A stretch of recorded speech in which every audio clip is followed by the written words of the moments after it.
Well, welcome back to Open to Truth, a podcast all about exploring big ideas and discovering truth together. My name's Clint. Hi, I'm Tony. Welcome back. One thing just at the start I wanted to mention, I really enjoy doing this. Do you? Like having the conversation. I feel like that I learn while I do it. Yeah, me too. I think anyone would. I definitely did in that Bitcoin episode. In the act of trying to articulate your thoughts on the spot, you are learning a little bit. Yeah, it forces you to get it all straight. Mm-hmm. And I like the pressure. I mean, it's not horrible. We could redo it if we needed to. But we have. Of coming up with a response on the spot and like developing that critical thinking and Yeah. No, I really like doing this with you too, man. Yeah. It's a blast. I look forward to these. And so I say that because I really feel like I'm going to do some learning on the spot, even more so in this episode than others. You're anticipating some learning. Yeah. Okay. Because I don't think I have a lot to teach you. I do. Well, I always think that. Oh, thanks. But in particular, I just don't feel like I've had a version of this conversation very often. Okay. And so just looking forward to the... So what are we talking about? We're going to be talking about deconstruction.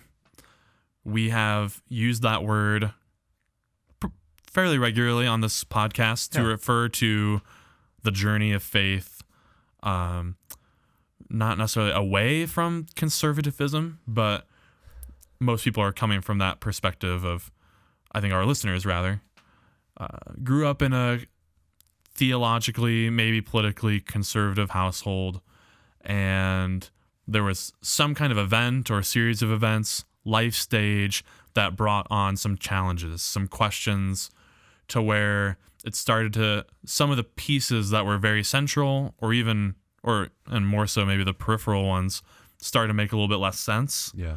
Rationally. You just had problems with the reasoning of it. And now are wondering what to do in that tension of, I don't feel like my mind can endorse all of these things. What does that mean for my faith, my relationship with God, my faith community, maybe my parents, my key family members that were heavily involved in training me up. Yeah. So that's what I mean by... Yeah, we don't mean taking down buildings and... Right, the metaphor of that is helpful, and just to, like, there's this whole... in case you try to Google it, you will likely run into Jacques Derrida, which is the father of deconstruction, the philosophical movement in philosophy of language. Yes. And it's barely intelligible. If you try to read the Wikipedia article, I'll give you literally $50 if you can explain it to me, because I've read it like 5 times and it makes no sense. Okay. So I don't even want to get into all that. That's not what we mean. And it's not original with me to use this word in this context. Oh, no. This has been used for a while now. Yeah. And I think the metaphor of deconstruction, what that would mean literally, well, you can just imagine for a moment construction, a construction site for a building. You are putting together with a crew a lot of times, different pieces to form a stable structure, and then different pieces of art and beauty are added and aesthetics, and you're creating a sound structure that you can live in or that you can do stuff in. Yeah. So that's construction. And so deconstruction would be basically doing that in reverse. You're starting to realize maybe that the structural supports aren't what they used to be. You kind of want to move things around. So I'm going to start to take off some pieces. Those pieces are still lying around here. I didn't burn them. Yeah. This is not deconstruction. I guess a version of it would be taking a wrecking ball. Yeah. But those are destruction, that is. That's destruction. That no one wants that for anyone. That's really traumatic. And deconstruction can be too, but more subtle ways. Yeah. So I'm taking off pieces. They're scattered around now, and maybe you even do that for the whole house. Yeah. And so the house is, have you ever gone to a restaurant and you get some meal deconstructed? Oh, yeah. Deconstructed burrito. Or a burger. And it's just like all the elements, but not put together. Right. Got it, man. You just didn't want to put together the burger. Yeah. Okay. And I think just crucially too, what you're trying to do, I think, in that process is reassemble in in new configurations, in new ways. That's why you're not just throwing out bricks, because the whole thing is precious to you in some way. You want to preserve as many as you can and get them to fit, but something about your experience in the world, something about your life, the worldview you had constructed just no longer fits your experience. There's a mismatch there. There's a disconnect there, and that needs to be solved. So you undergo this process. I think the building analogy is a helpful one. This hadn't occurred to me before, but just thinking about how if I were my house, this house that we're in, this protects me from the elements. It protects me from almost the whole rest of the universe. I don't have to think about or consider when I'm in this house because I've got walls up. I know it. I know where things are in it. I know it behaves predictably most of the time. As soon as I start to remove a wall it's or drafty take off in a here roof, now. suddenly I am my vulnerability is made evident. It's like, oh, I stand very helpless against the forces of nature without some protective shell around me. And I think something similar happens on a spiritual level and a psychological level when you're going through like a theological deconstruction. You are removing, or at least playing with the idea of taking out some supports that you have been standing on for decades maybe, and you're wondering, will I fall into the abyss, whatever that happens to be.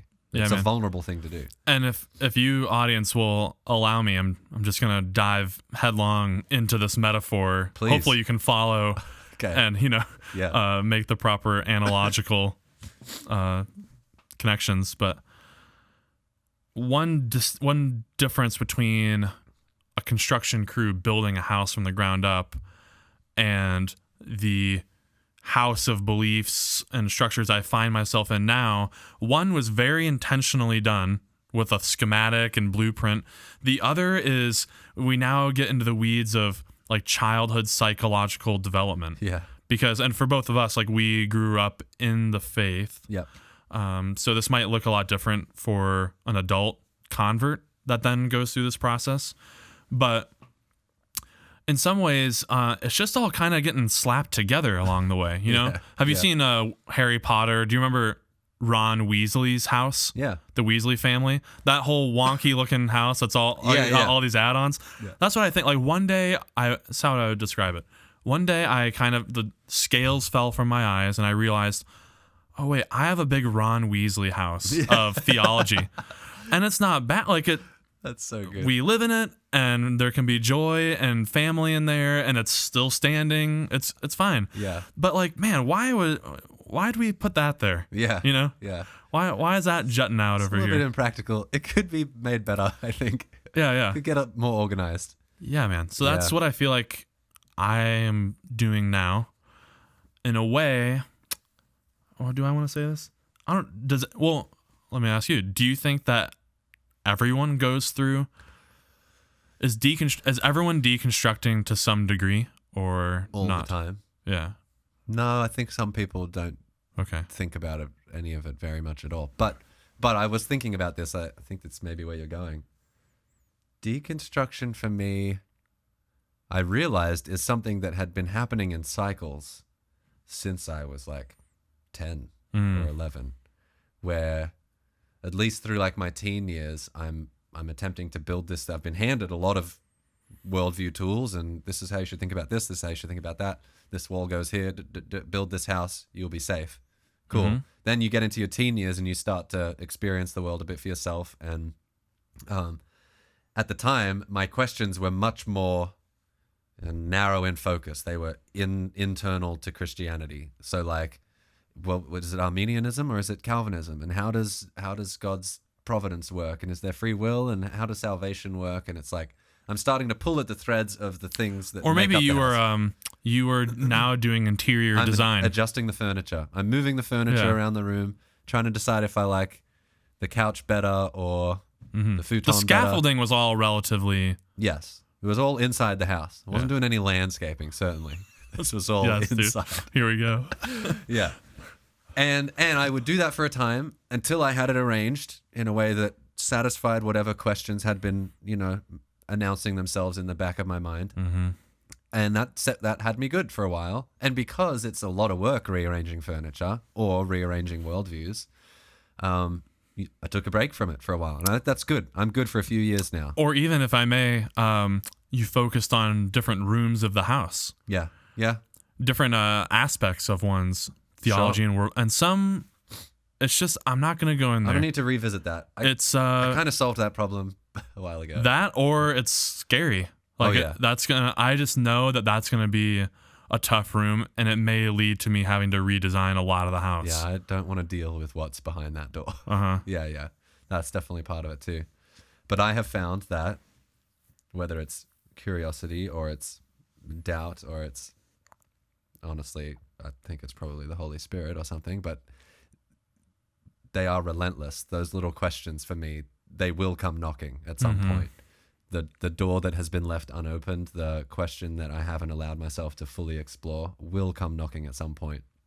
So I would go through several years where it's like I've pretty much buttoned things down, and then something starts to announce itself, and like, you know what, it's time for some redecorating in here, you know? Yeah. And sometimes, just like in a room like this, you have to make a huge mess before you get it more organized. It's like, if you ever tried to organize a closet, you get all your clothes out of the closet and put them on the bed in a huge pile and try to get organized that way. Things look worse before they look better. Or back to that construction analogy, you just keep taking off bricks. You're like, I need to take off a few more before I can build this way, you know? Yeah. Or even, again, forgive me if it's too much of the metaphor. But I but love it. Let's see how far we can push it. You know, to make that Ron Weasley wonky house into one that's respectable, more, or just looks a little bit more normal. More ordered. You might have to like take down some big old structural beams. Yeah. That are like the big boys holding up a bunch of stuff. Yeah. Or maybe pieces that used to be structural beams. You're like, oh, I don't need to use it for that anymore. Yeah. It can be more of an accent piece or more decoration. And I could take it or leave it, but he doesn't need to be the one holding up everything anymore. That's good, dude. Some deconstruction journeys, you go down to the foundation. Yeah, dude. I've felt like I've been sitting there on an empty cement block, you know, just exposed to the elements. Like, I'm right down to nothing here. Well, and really, I mean, we're recapitulating or playing out again the Cartesian project. So some listeners might know René Descartes, famous, modern philosopher in the modern era, and he was famous for the phrase, I think, therefore I am. And his whole project was he started to realize, like, man, I think a lot of mistaken things, and I'm starting to realize I don't know as much as I thought I did, and I have a bunch of false beliefs. Let me just put all, if I can, I'm going to try. I'm going to put all of that aside, and what can I know with absolute certainty and build up from there? What's the bedrock? What's the epistemological bedrock? The skeptical project. I will have relentless doubt until I can know something for sure. That and cannot then be doubted. So he came up with the do I even exist? Like he was starting to question, like, oh my gosh. Well, I'm thinking. So whether or not like there's some like evil demon or evil genius poking at a brain in a vat to cause it to think, like it's a thinking thing. Yeah. So I can know at least for sure that I'm a thinking thing. Yeah. And what can I build from there? So maybe and now maybe we don't have to go all to radical external world skepticism, but at least in the theological world, what is that bedrock foundation now for your theology? And I think where that's a useful and interesting project to ask yourself the question, what in my faith is most essential, most precious to me, most dear? What's the very last thing I would want to give up? And why is it? What problem is that solving for you in the world or in your life? And that is just useful to think about, back to the conversation we've had in previous podcasts of what are you searching for existentially? Why are you inquiring religiously at all? Why are you engaging in the religious project? What are you hoping to solve? And I think you've done something good with the three that you've come up with of the problems facing us as human beings are moral failing, suffering that could be pointless or seems pointless, and death, permanent death, personal death. Seem like problems that genuine predicaments. It'd be I'm great in. if we could get rescued from that. So if you can take yourself on that journey and figure out what is it I'm actually looking for, then you can start to look back at some of the structures you've had in place and be like, well, that actually really doesn't meet my existential need at all. That is peripheral. I thought it was essential, but that's actually peripheral to what I really deeply care about. Can just reframe things. Yeah. So let's give some examples. God's omnipresence. That God is, I had just kind of endorsed that all the way through. Didn't really, and I still don't necessarily have a huge problem with it, but I would have reported earlier on that, like, oh yeah, for sure. Yeah. Like God's omnipresent. No doubt. I don't know. Okay, sure. It's not one of the main structural support beams. Yeah. Again, depending on what we mean by the term, and I'm sure I could be convinced it's more important than it is. Yeah. Depending on what you build into it, but that's not one of the main things keeping my whole house up now. Yep. Yeah. For you, like that things that used to be very central that no longer are. Well, or maybe another way of putting it, there's a lot of ways to take the metaphor. I just had way more structural pieces than I do now. Than I actually needed. I have a more like open floor plan where there's main support beams around the outside. Yeah. But before it was more like just this castle of corridors, and all these different things are super important to keep the whole thing together. So yeah, it's a much more open plan at this stage.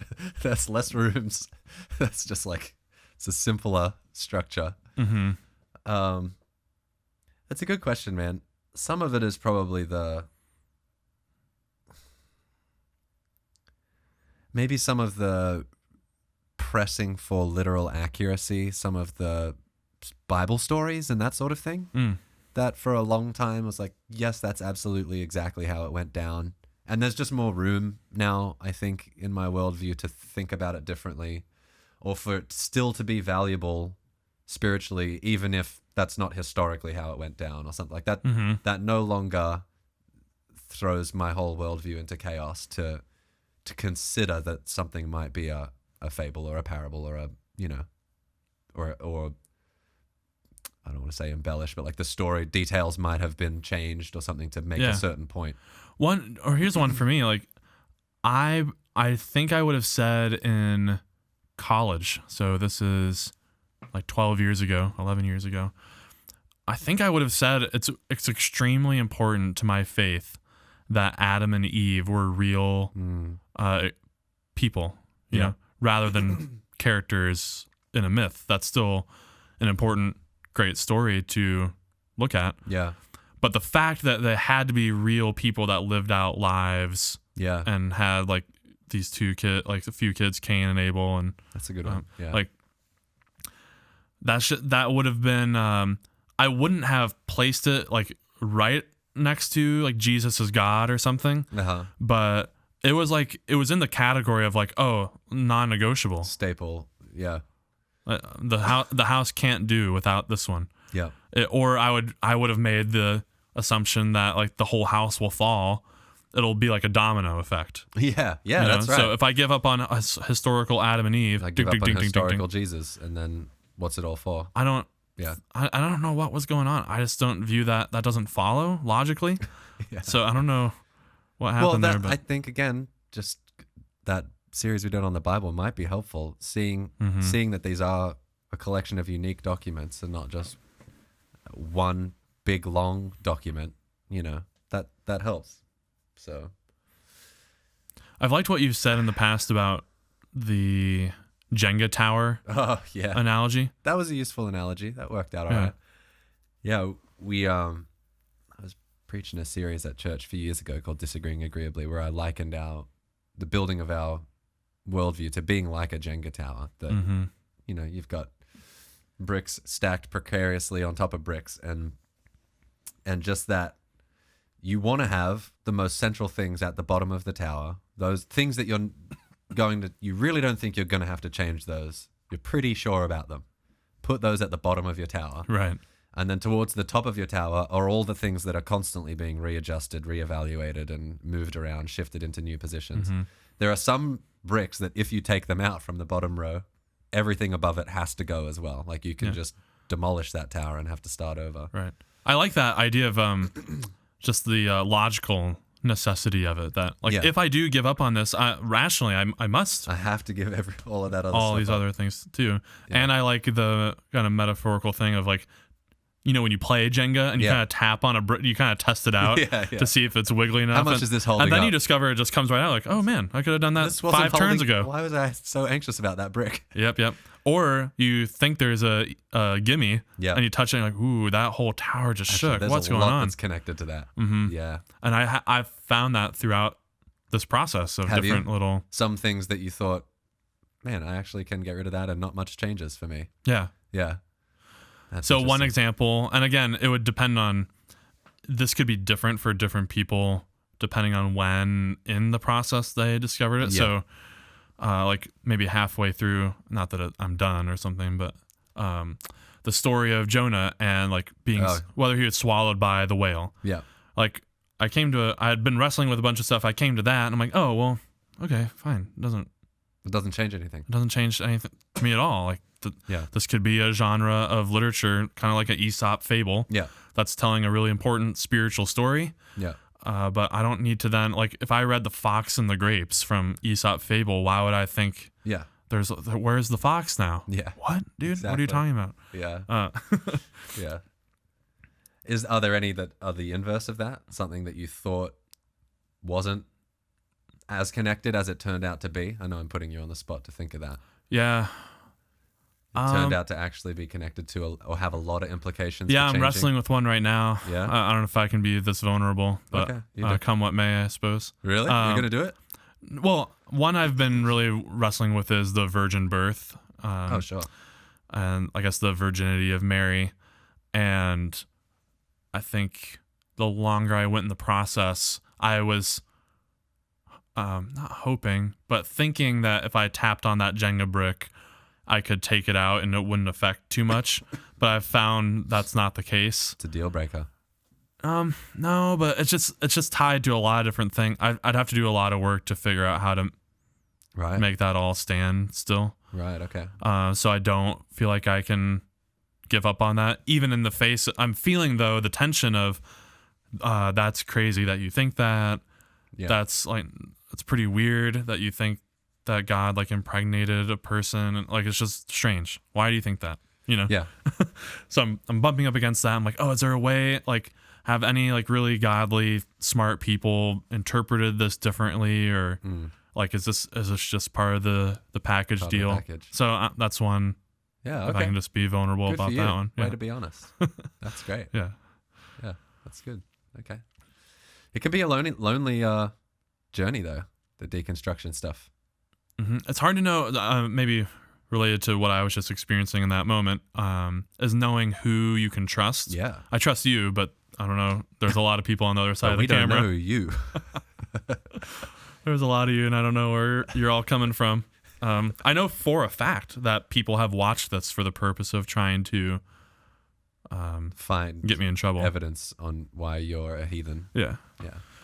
So they're probably not going to don't want to give them more fodder than what they can dig up on their own. You're right. It's hard to know who you can trust to bring into this process with you and go through it together, because you might be met with a severe lack of grace or patience.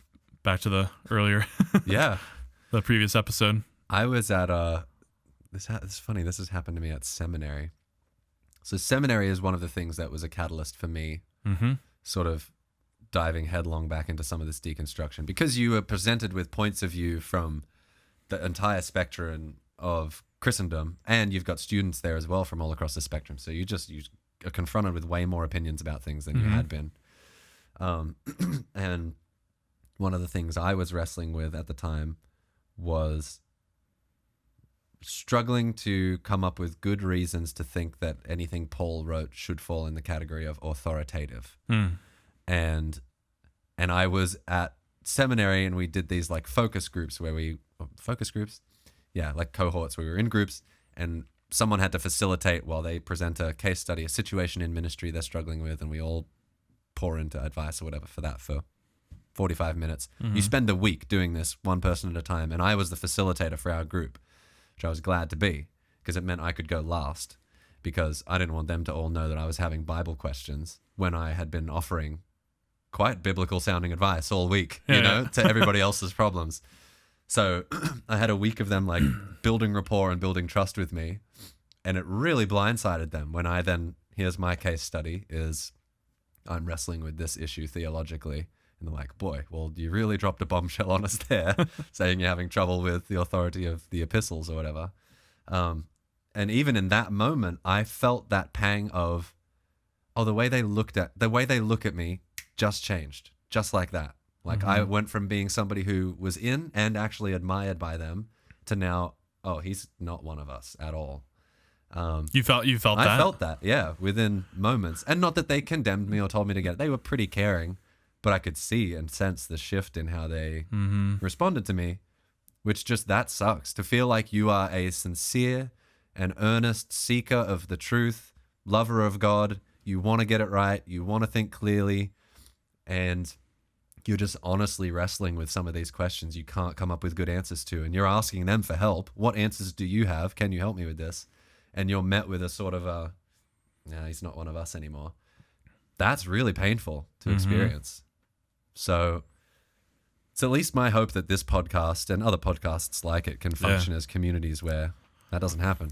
Or don't go there. Like you've broken a rule, you've cheated or something. Yeah. Man, that is totally, I don't know if I'll ever go back to saying off limits. Yeah, Something's man. off limits. I can't see that for myself, maybe, but. Yeah. Yeah, there's been a lot. I don't feel like I've arrived, but I do feel like there are respites. Like there's, like if you're climbing a mountain, there's little shelves where you can like stay and rest for a bit, where there's base camp. And then, yeah. I feel like the house of my worldview is not in complete shambles at the moment. I've got somewhat of a shelter up. Yeah. Looks like it's going to hold for a while. I'm not done working on it. I never probably will be, but it's a lot more basic and simple than it used to be, and it's getting me through. Well, maybe just to wrap up, to bring the metaphor full circle, there's the deconstruction, which was taking off pieces, and maybe I grab it and put it back on at some point. Pieces are still there. I didn't burn them all up. And that is the act of reconstruction, which I'm hoping